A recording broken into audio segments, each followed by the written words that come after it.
Àngel Pons, Barcelona, com va aquest diumenge de rebaixes?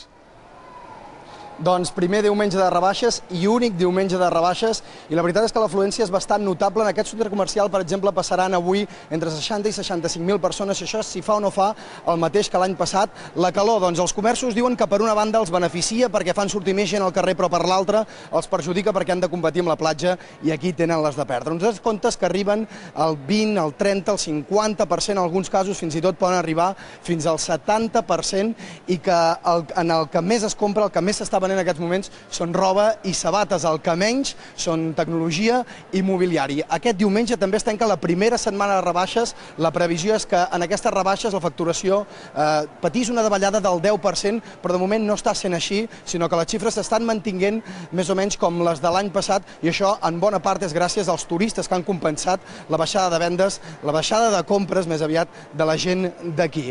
La gent amb la que hem parlat, la gent que està comprant en aquests moments, què ens diu? Doncs que aquest any, aquestes rebaixes estan comprant sobretot el que necessiten, que no miren tant les marques, sinó que sobretot el que miren és el preu.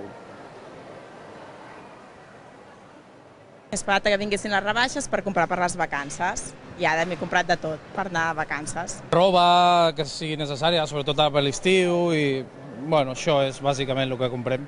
Diguem-ne que tenim un parell d'idees que necessitem comprar perquè ens fa falta i venim a donar un cop d'ull. No és que tinguem una llista clara, però sí que donar un cop d'ull de les coses que anem a buscar, no tampoc anar a comprar qualsevol cosa. Ropa, calzado, lo que se puede. Menys, sí. La crisi se nota.